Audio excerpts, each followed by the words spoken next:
Hello, everyone. This is Gary Gomes. I'm here again to talk with you about astrology, how it affects the world, and how it affects you as an individual.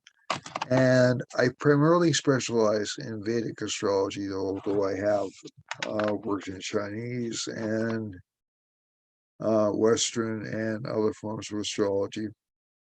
But the emphasis on this show is Vedic, and I also tend to be rather not 100% traditional, but largely traditional in the way I approach Vedic astrology. The idea behind Vedic astrology, just to give you a little bit of a clue, is that it's based around a system of thought called Shakya. And Shakya is essentially ruled by the moon um, in Vedic thought. So let me see if I can explain that a little bit better. The moon is the person's mind. The moon is how the person experiences the world. Okay. So Mercury's the rational side of the brain. Venus is the value side of the brain. Saturn is the work side of the brain. And Mars is the logical side of the brain. Rahu is the acquisitive side of the brain, and K2 is the renunciate part of the brain, the idea of giving oneself up for other causes. So every planet has, and the sun is the confidence side of the brain, essentially the inner light that keeps us all going, the soul. And what happens in Shakya is Indian thought and several other thought systems of thought around the world, not just Indian, tend to believe in reincarnation. As a matter of fact, it's a core principle belief. And we reincarnate through different layers of experience. So we come from a spirit, and we descend into matter. We solidify. So our thoughts, our desires, our ambitions from previous lifetimes solidify into this lifetime. And we go through this lifetime. Either we succeed, and by succeeding, it means we escape the cycle of life, death, and rebirth, and we unify with the universe once and for all. Or else we come back and essentially live out the karmas or the actions that we either want to live out or that we owe in this lifetime. So essentially, this is how the mind manifests into a bodily shape. And whenever we say these things, it's sort of like, well, I manifested into this kind of a body, into this kind of a place, into this kind of a existence. This is really great. Or I manifested into this kind of existence, and this is really horrible for me. So why did I manifest into this really horrible kind of existence? And the standard answer is to essentially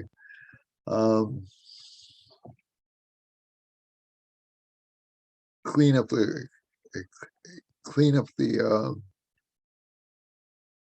bad things first. So let's say you're trying to build a house or build anything. Essentially, what you have to do is you have to clear a workspace out for yourself, first of all, right? You can't build something good on top of a mess, on top of clutter. So you need to clean out this difficult stuff. And a lot of the difficult stuff, if you really examine it carefully, disease is an obvious exception, but a lot of the difficult stuff if you look at clearly a lot of the difficult stuff is stuff that we essentially perpetuate through habits. So let's say a person's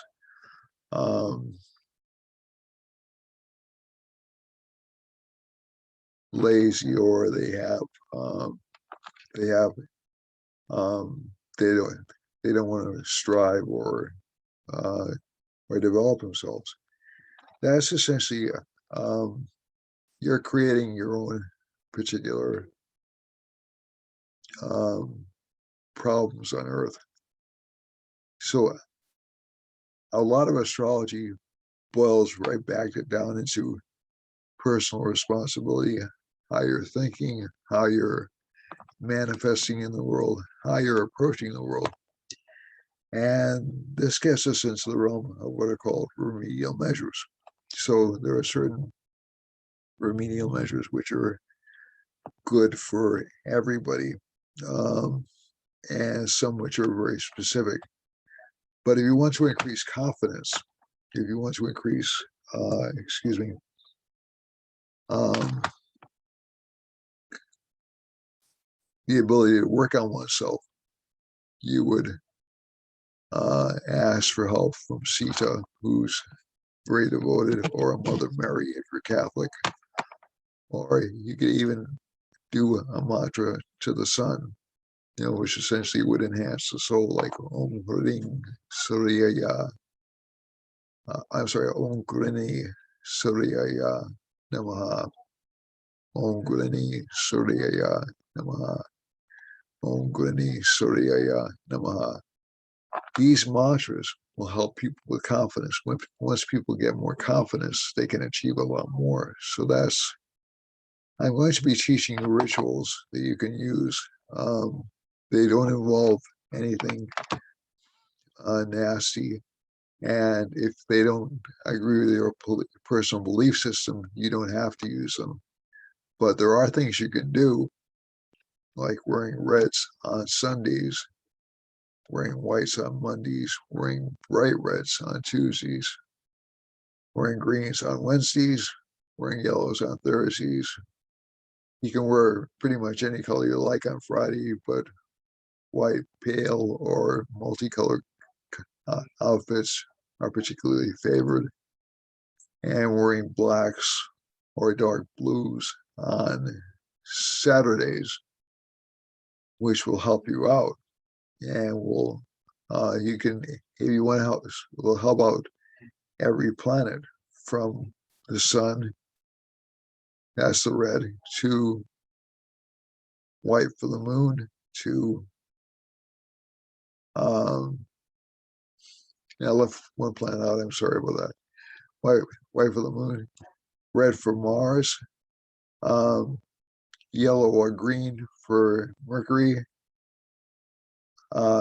yellow or orange for Jupiter.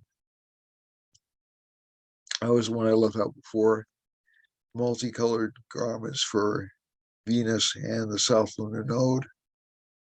So that also develops. Actually, if Venus is stronger, you actually develop clearer thought. So you attract people. So let's say you're looking for a relationship and you desire a person. Well, Venus really isn't a planet connected with desire. It's a planet connected with value. Okay, it's connected with feeling good around another person. If you're obsessing about another person, that's Rahu. That's not Venus. If you're obsessing about somebody, or if you feel you can't live without them, that's not Venus. If you feel comfortable, happy, complete, and whole around another person, that's Venus. And Venus should be able to lead you to a choice of partner who makes you feel complete, whole, happy, content. It sounds rather boring, I know, because we have so much emphasis on passion, but that's really what Venus's role is to do. And for a planet like Saturn, you would wear dark colors because Saturn's a sober, hardworking planet. And for Rahu, you can wear colors like bright purples or violets or something like that. That can bring fame or recognition. Also, strengthening the sun or the moon brings fame or recognition. So these are different things you can do as part of your chart. You can also do very simple planetary mantras, which I'll teach you in the next session, which can help you with different things. However, I would recommend, now a lot of the planetary mantras can be done without any harm. You won't be hurting yourself. But I would recommend, if you do anything more serious than that, that you essentially talk to an astrologer and get a recommendation as to which mantras would be good for you. And also, pronunciation is considered extremely important in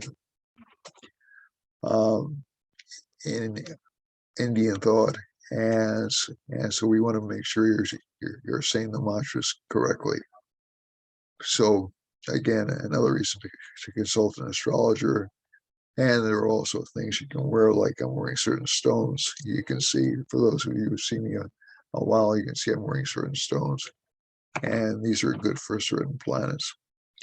So whenever you have these kinds of, so everybody has problems with planets. Nobody's chart is perfect, not even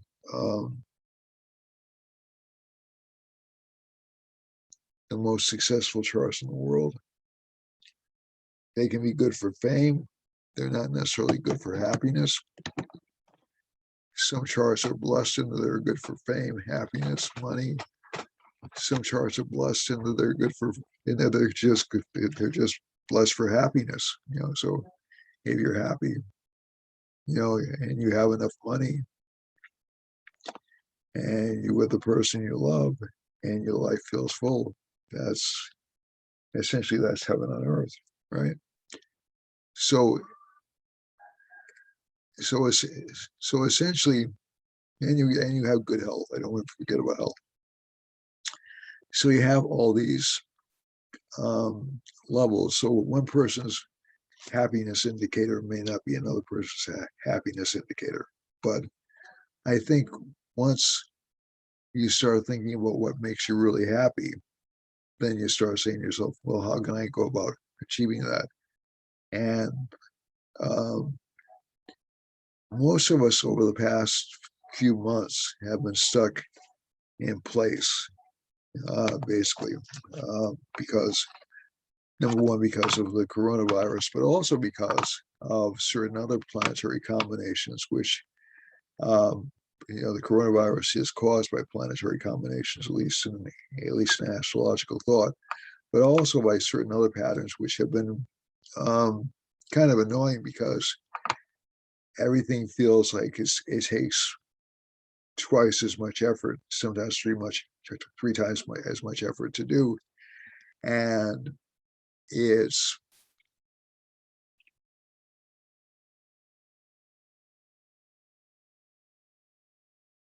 not so much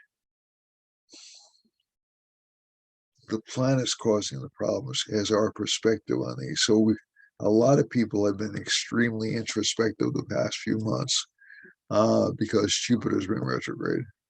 A lot of practical planets have fallen apart because Saturn has been retrograde. That changed October 10th, and Mercury's been retrograde. And for my Western astrological associates, or for those Vedic astrologers who use Pluto, Pluto has been retrograde too. So Saturn went direct October 10th. Mercury and Jupiter and Pluto roughly around the same time, roughly between October 18th through the 20th, start going direct. So that's considered a good thing in Indian astrology.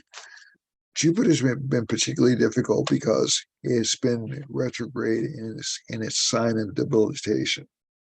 So Jupiter doesn't like being in Capricorn, where it is in the Vedic system right now. and it's also at the end degree of the chart. Mercury, when it turns direct, will be phenomenally good because it'll be around 14 degrees, between 14 and 15 degrees. That's essentially Mercury's placement of greatest exaltation. So you'll see a lot of things start to click together over the next few weeks. There is a sort of an adjustment period for retrogrades. So don't expect things to like flip instantly, but a lot of fuzzy thinking will be gone. There'll be less hesitation, less thought, less hesitancy about doing things or buying things or undertaking tasks. And I do want to show you the chart for right now, just to show you where planets are right now. So let me do that. I'm going to go over here for a second. This is a little bit. Okay, so we do have a chart I can share with you. And I'm going to flip the chart to a now chart. All right, so this is a chart of somebody who we want to talk about. All right, so this is in Istanbul, Turkey chart. Let's change it to New Bedford.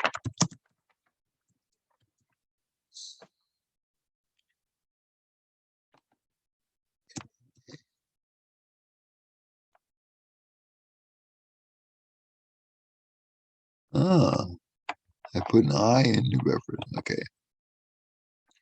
By the way, my thanks to Greater New Bedford Cable for allowing me to do this show. This is also broadcast on YouTube. We're up to over 300 followers. I need to get to 1,000 for monetization. For those of you who know what it is, that means we'll have commercial breaks. And I need to get to 10,000 views. We're already halfway there, over halfway there with the views. We're around 6,000 views. So if you can help me out, then I can, within a few months, like I said, before the videos will be in better shape. We'll have, essentially what I would call home studio quality videos. And I'll be able to give you a lot more information. But I do want to start you with the planets and with mantras, and we'll develop more in that particular direction shortly. Okay, so this is where the planets are right now.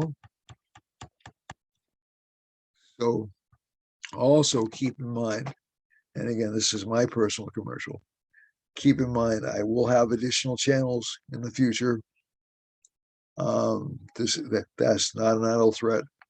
As I'm getting a little bit more confident about doing these, I've been doing these for a few years now, and I've seen other channels, and I get the appropriate editing software, and I get the appropriate equipment, and I get the appropriate space.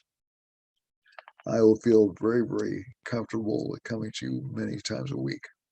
And so that's a promise. And so we'll have a music channel, personal opinion channel, maybe even coverage of various artistic concepts that I like covered, in science concepts that I like covered, and also a chance to interact more live streaming videos.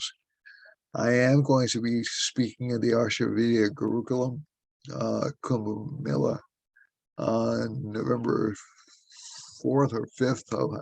I'll check out the time, but look that up online. It's going to be a startlingly good event. There are a lot of my fellow astrologers who are really excellent people, like Mikkel Bender, Mark Boney, Vinay Aditya, Dr. K.S. Chirac will be there. I know I'm forgetting a lot of important people, and I apologize to them. I'm sorry, Camilla Sutton will be there. So, and just a ton of really impressive speakers, and I feel privileged to be there. But I've been lecturing the Archie Video curriculum since around 2006 or 7. So it's actually a privilege because I was actually a student there when I started out. I started out in 1993, 1994. I actually attended some lectures there. So it feels good to actually progress within a field to the point where you're actually asked to speak at conferences. That's a nice feeling. And I have done that. I have not been able to do that because of a variety of personal reasons over the past few years. And I'm hoping to get my travel a little bit more together after some personal matters are addressed, and I can actually manage. They're not they're family matters that have to be addressed, and hopefully that will progress the way I'm seeing it will, and I'll be able to travel more, even in person as opposed to virtually. So you'll have the Gary Gomes. I don't want to use experience because that's copyrighted. You'll have the Gary Gomes phenomena live in your neighborhood. All right. So let's see now. Okay, so with this chart, as we're speaking today, we have Jupiter and Saturn in the first house in Capricorn. Now, keep something in mind so Jupiter's retrograde, Saturn's direct. So Saturn inherently knows better what it's doing than Jupiter retrograde does. Jupiter retrograde, it's been my experience, can be introspective, but a little bit unreasonably optimistic. So it can build up very large expectations without realizing the enormous amount of work connected with it. But it's been useful in Capricorn because it's been useful in that it's been helping us to assess our limitations. It hasn't been useful because it's actually been making us a little bit more limited and a little bit less risk-taking than we normally would be, even intellectually. So I've seen I comment on Quora, and I've seen a lot of posts over the past year and a half, which are essentially what I would call very dogmatic posts, posts which essentially won't flow or consider other people's opinions. So that Jupiter along with Saturn automatically sets up a kind of a limitation strata.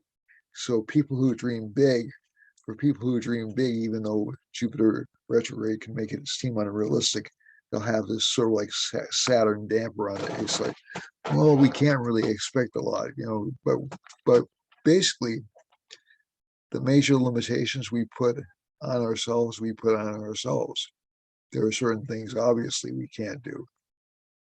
So I can't leap off a building and fly. Okay, that's something I obviously can't do. If I had the right equipment, that'd be a different matter. But it's beyond my current financial position. Ultimately, could I do it with a rocket pack or something like that?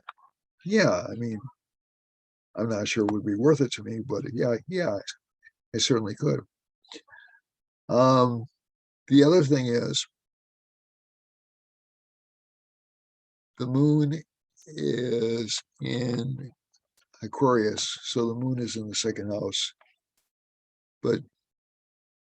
and Jupiter is aligned with Mars, so that must mean something.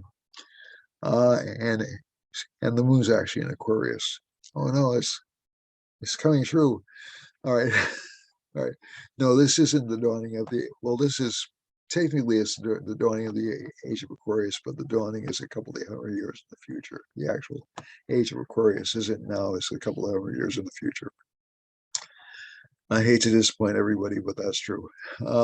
However, this Jupiter-Saturn combination is really trying to, so it's hit the stock market. For those of you who follow the stock market, it's hit the stock market kind of hard. Jupiter also in Capricorn tends to make goods more scarce than they are. And the expectation is goods will be more scarce than they are. So we have had a lot of inflationary pressure. Hopefully that'll abate somewhat when Jupiter goes into Capricorn, but that's another Saturn-based sign, so it'll probably continue for about another year. That's my estimate. That's the kind of inflationary pressure we've been facing. The other thing is Rahu is in Taurus, so people want things and they want them now. So I think that there's a certain kind of a feeling of sadness or inevitability that you're not going to get what you want because Venus is with Ketu. That will only be the case for another 15 days or so. Then Venus moves into Sagittarius and will be very idealistic about love. Love will seem to be very momentous, a lot of passionate romantic involvements. Mars will not be aspecting by that time, but Mars will be in Venus' sign, which also helps to increase people's passions towards each other and make people feel very very sexual. But there's a little bit of a danger about rushing into love affairs too quickly during this particular transit coming up. And I think I'd probably wait until before I got involved really romantically with somebody or seriously romantically involved to the level of commitment. I'd probably wait until next March. And that may sound like a really long time, but I just think all the planetary combinations Venus is going to be clustering up against. It'll be in Sagittarius, in which we'll have these very unrealistic expectations about relationships. Then it'll be in Capricorn, same sign with Saturn, so it'll make relationships solid or predictable.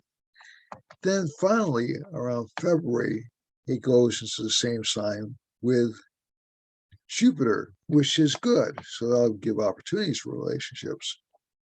And that may make people more expressive about relationship life, but also more pragmatic. And then it finally goes into its exaltation in Pisces around March. So that'll be good for romantic involvements. And Rahu will also move out of Taurus, which will make us less materialistic or surface-oriented. The other thing to look at in charts is with these planets moving forward, you'll have more effective politics because Mars and Mercury won't be opposing each other. People will be able to lie more effectively or get things done more effectively politically. Lawsuits won't be quite as deranged seeming or unfair. And also, finally, looking at Rahu and Ketu, that Venus conjunct Ketu gives strong psychic ties with relationship partners or potential relationship partners. Venus is in Scorpio, is again another sexual placement, but Ketu, you'll get contacts from all kinds of unusual folks or people you never suspected were candidates. So, and if you're comfortable with that, if you're comfortable with unexpected or abrupt relationships, that's fine. But it's interesting because this particular transit, it can also adversely affect people's health because Venus rules things like kidneys and and the area between the sexual organs, and so you'll have like all kinds of weird stomach complaints and weird health issues because of that combination. And the sun is in Virgo; it's about to be debilitated. So don't be surprised if, even though Saturn is no longer retrograde, if your energy levels seem to be a little bit down. In terms of governments are still going to be a little bit oppressive, and they'll be angry at people for not obeying orders or obeying commands, because you'll have, within a few days, within about a week, Sun will be in Libra. So that'll be an important transit. Sun's at 29 degrees, so we have about 1 day before Sun goes into Libra. And by the time you see this, Sun will already be in Libra. And it'll be in the company of Gulika. And also Mars will stay with the Sun fairly strongly until about mid-October, the end of October. So people's anger will be at a very high level. Also, Saturn aspects that Mars-Sun combination. So it's going to give a lot of perfectionist tendencies, a lot of worries about doing everything exactly right. And you'll see a lot of people getting very upset, getting very critical over the next few months. And again, the government's really not going to have a good period. Any government around the world really isn't going to have a good period really until probably next April. Just because you may see some good signs or some optimism around January or February, when the Sun combines with Jupiter. Actually February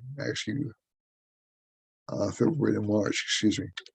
But overall, a lot of governments are going to be under pressure, and a lot of governments are going to be feeling like they're shackled, they're powerless. After April, there'll be a lot of faith in government again. There'll be an uptick in happiness. But I think just because of the Saturn aspect in Libra for about the next 9 months or so, actually it could be as little as 6 months, but for the next, so let's say 6 months to be optimistic. You'll see government injustice seems to be very weird, very selective, very biased. So this will be an interesting period. The next 6 months are going to be a very interesting period for stability of governments. You're going to see a lot of governments in I would say, in really big trouble, especially ones who haven't been able to handle the pandemic or the economy particularly well. And you really won't see a lot of optimism about government until really about at least for another year. But 6 months at the earliest. The other thing is, so let's stop that particular part and look around the world. Also, K2 Venus, both catastrophes. I have seen some fires and some firearms,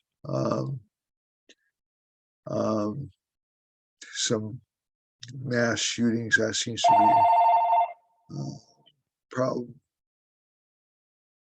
1 second.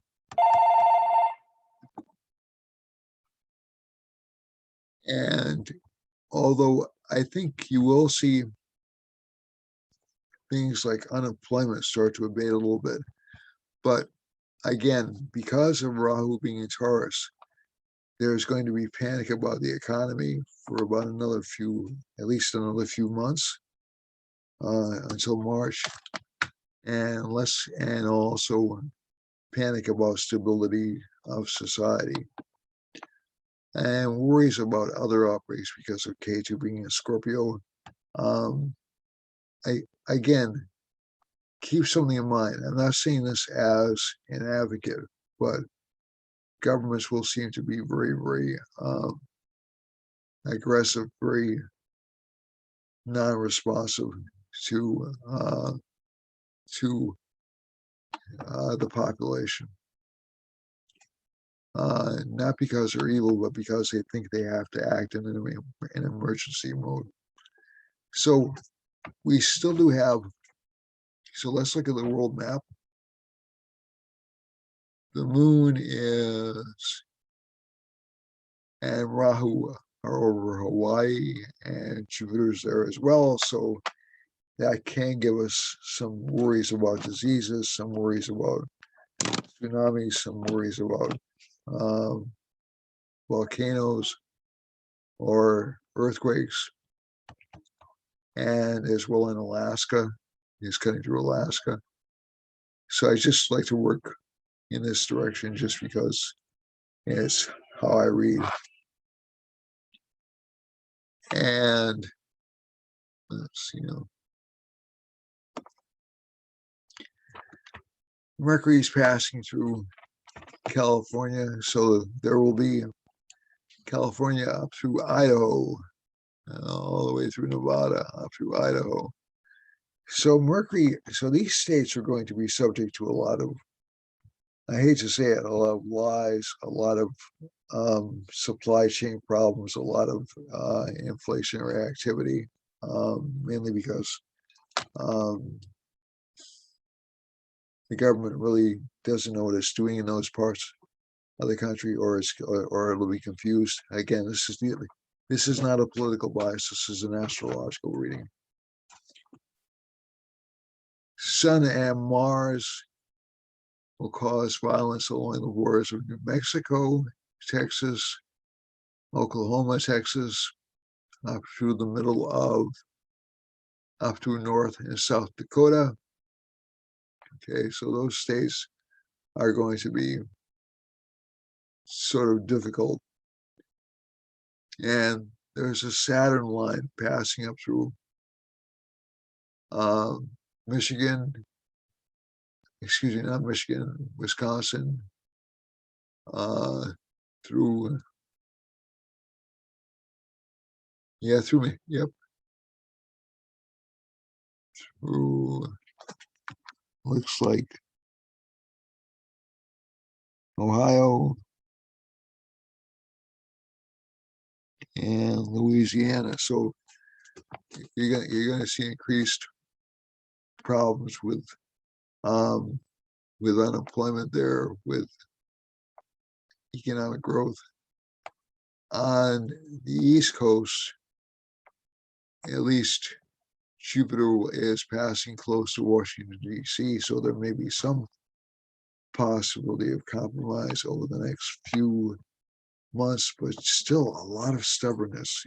Jupiter's moving into a stubborn sign on November 17th. The direct motion will allow some things to get done. So they'll reach agreement on the debt, on the debt ceiling. They'll reach agreement on certain other things. There may even be a large spending package passed relatively soon, but it's really going to be it's going to be a really difficult month. And around November 17th, when Jupiter enters Aquarius, you'll actually see ideological positions start to get discussed in terms of an evaluation. So you'll actually start to have evaluations done of what policy decisions have actually achieved. Moving away from the United States a little bit, because I don't want to be, there's a Jupiter line running through Cuba, so Cuba looks like it's going to start to return to normal. San Domingo and Haiti, same thing. And parts of Colombia and Chile look like they're going to be in better shape. But there is a Rahu line passing through Western South America, through Brazil, and some disease issues up around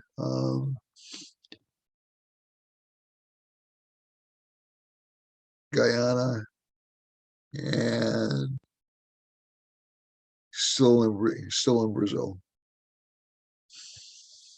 So the government's going to be in kind of tough shape still in Brazil. That's not going to go away anytime soon. Mercury's moving away from Brazil. It's going to be impacting the Azores. So you'll see some problems with the Azores, maybe some earthquake activity or some volcanic activity in the middle of the ocean or near Iceland, and near the Canaries as well.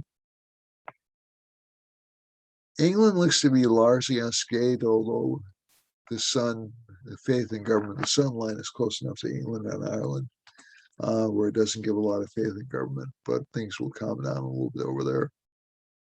The next dangerous line is really Saturn.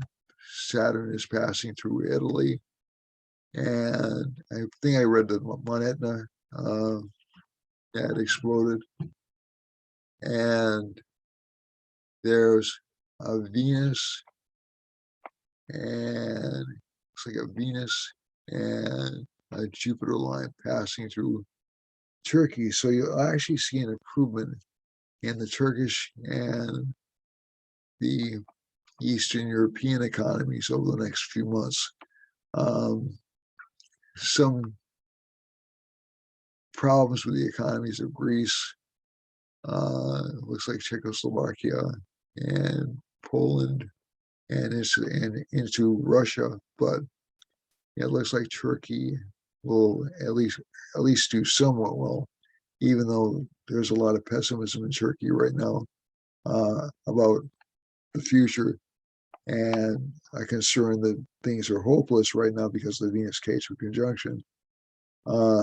As the month proceeds, you'll actually start to see some hope building there. The other lines, which are interesting, I think, are the fact that Venus is going all the way down to Africa, so this can lead to COVID outbreaks, I think, or other disease outbreaks, or even more unusual kinds of illnesses hitting Egypt and all the way down through Zimbabwe and South Africa. The other line we have to watch out for is there's a Mars line right down here. So this could spell war for religious or ideological reasons in this part of Africa, and also some potential for conflict in eastern Turkey, which is not surprising. Syria into Russia, and actually through Saudi Arabia. So you have to watch out for the Mars lines when you see fighting, and a lot of political distrust in Russia. Mars conflict in Afghanistan again, Pakistan, probably spill a little bit over into the India political scandal in both those countries. And Eastern India is sort of like hemmed in by malefics on either side. So India is kind of dealing with Saturn, Mars. So there'll be, I would say, a great attempt at government control in that country. Finally, Jupiter is finally showing some signs of movement in Southeast Asia, in Vietnam, and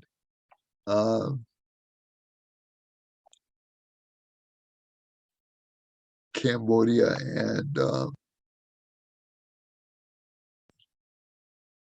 Myanmar. So there's at least, but again, there's not a lot of good governmental trust. That won't go away for a while, and there'll be a lot of anxiety and worry, but you will start to see trade start to get a little bit more active uh, in eastern China.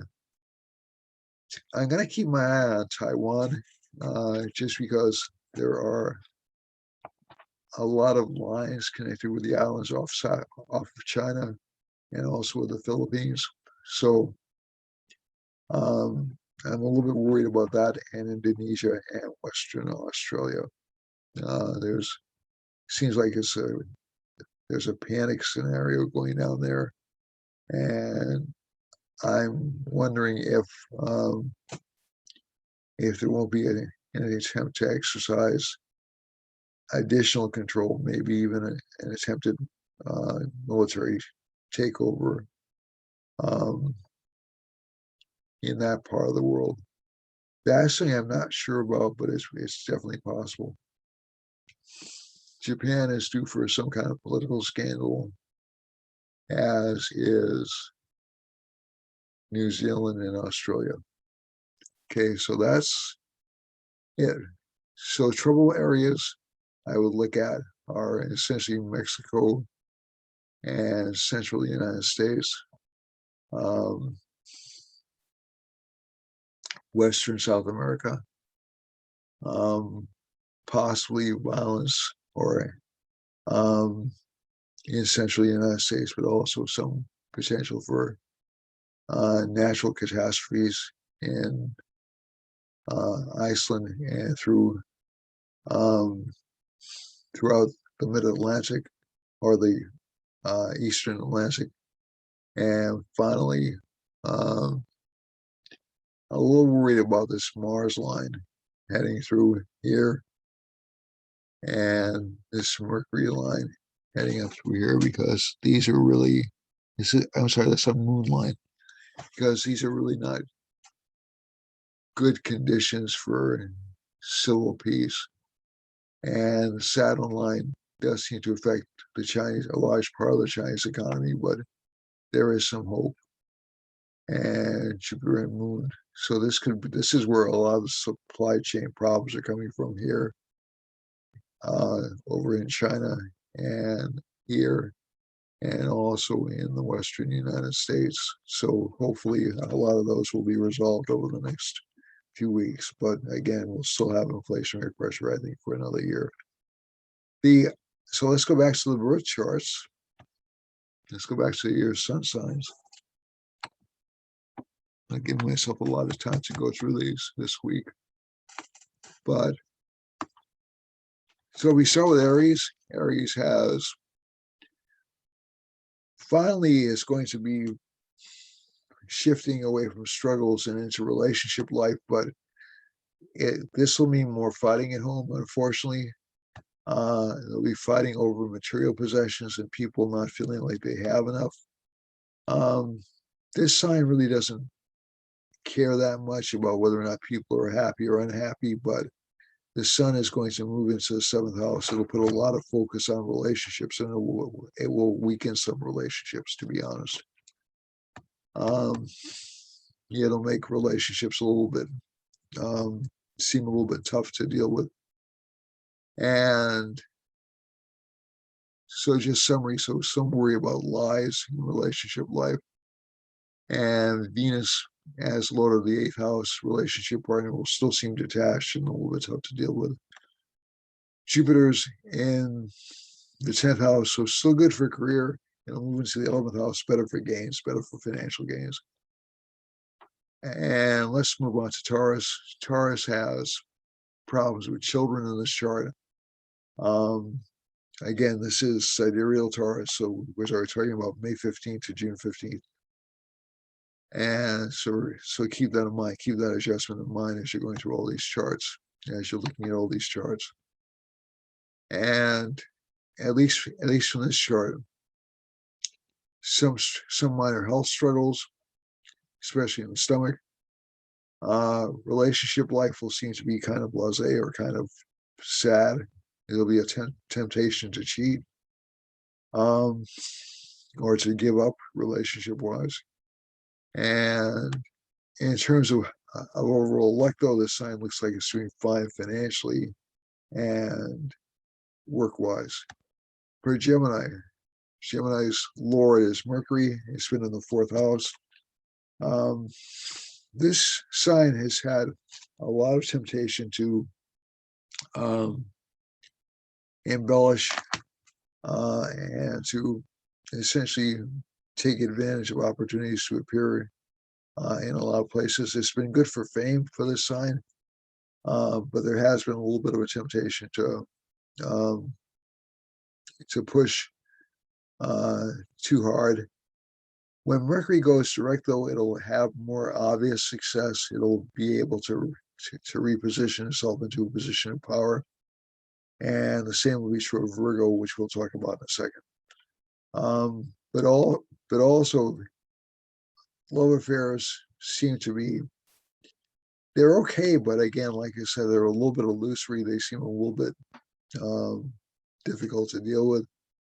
Seventh house relationship partners still not really there. Saturn, Jupiter moving into the ninth house, that would be after, in about a month's time, that will resolve relationship issues for this sign. And career-wise, you'll start to see improved career luck for this sign this coming week. For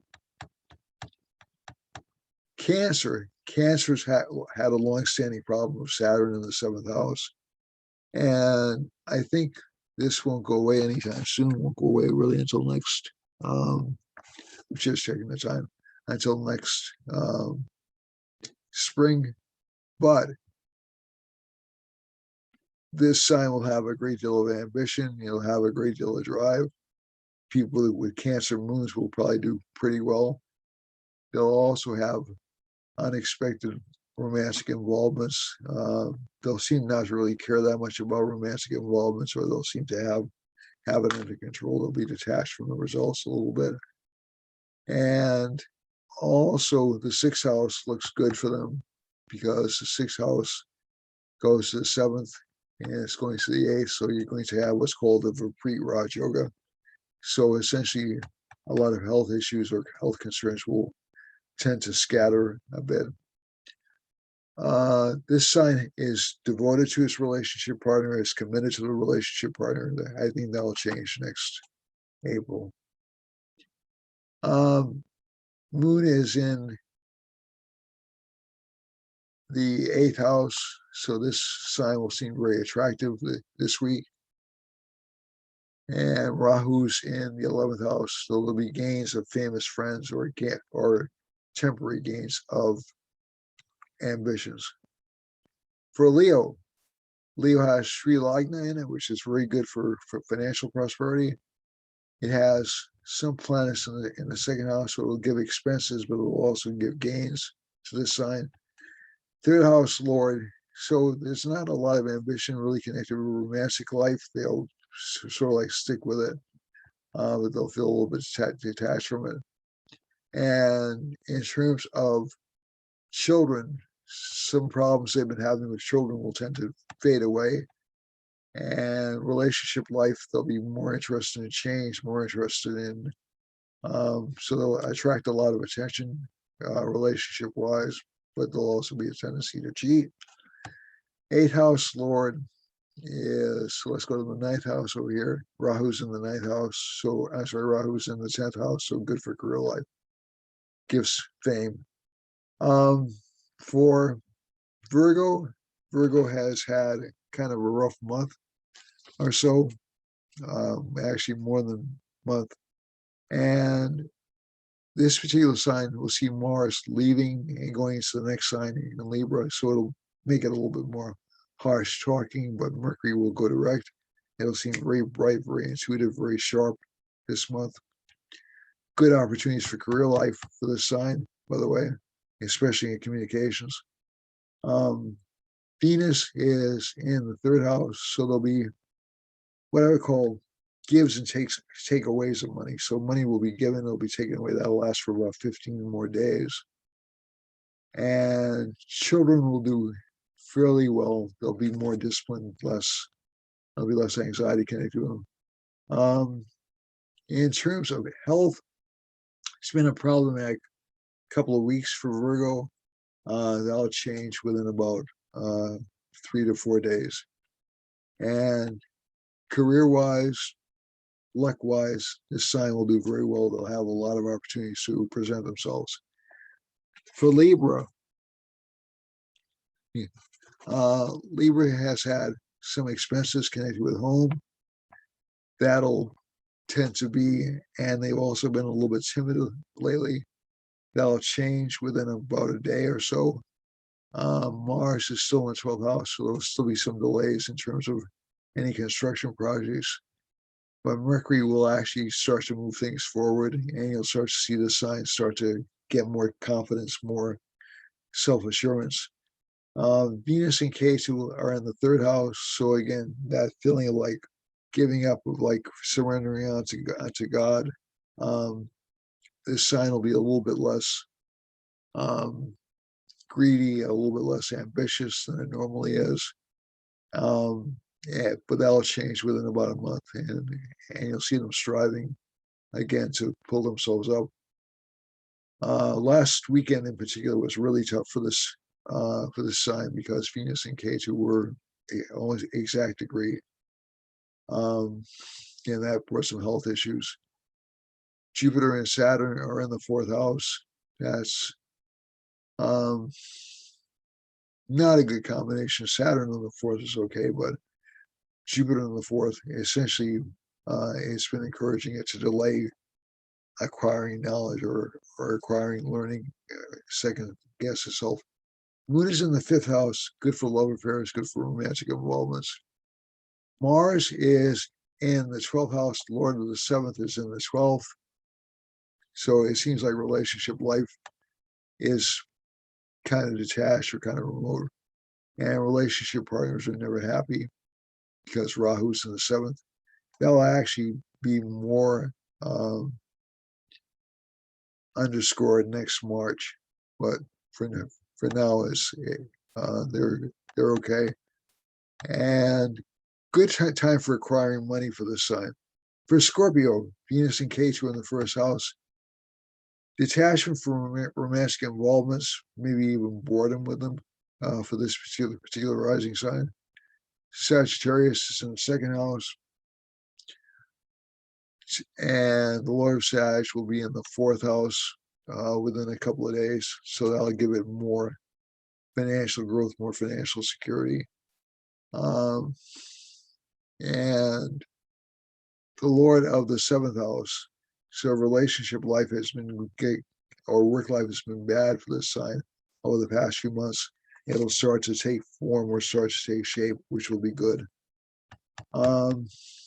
Jupiter's in the 2nd house, so good for financial gains, but again, like I said, it tends to be taken away pretty quickly.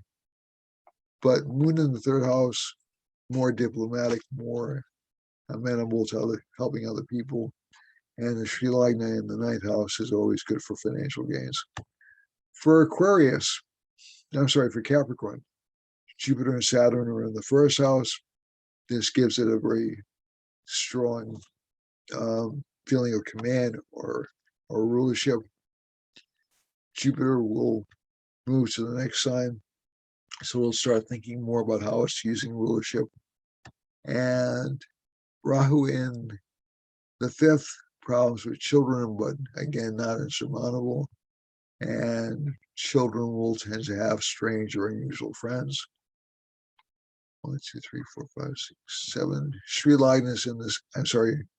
The Aruda for the 9th house is in the 7th house, so relationship partner will seem to be smart. And finally, we have Mars and Mercury in the 9th house, which is good for luck for this sign. And Venus and Ketu, again, detachment from friends, or really not a lot of trust in friendships. For Aquarius, a good month for Aquarius, good for financial growth. It'll be better though next month or next week, when Sun moves to the 9th, Mars moves to the 9th, and Mercury's exalted, so it'll be better for windfalls. Jupiter's in the 12th house. It'll soon be in the 1st house, so this sign will expand a lot. It will start to do a lot more things. Saturn's in the 12th, still an expensive period for it. Venus in the 10th house. Some difficulty with home or with family life, but that'll be resolved within about 2 weeks. Finally, Pisces, Rahu in the 3rd, Sun, Mars, Mercury in the 7th. A lot of relationship problems, a lot of relationship fights. This sign right now is kind of ambitious. That's causing fights or arguments with a relationship partner, and maybe even causing potential for breakup, which should leave within about 2 weeks. Jupiter and Saturn are in the 11th house, which is good for financial gain, and Moon is in the 12th house, which is good for luck, but it's luck in spiritual matters. So you should see some big changes coming up this week. I wish all of you the best, and I'm going to sign off. Again, subscribe, like, share, please. Thank you very much, and namaste.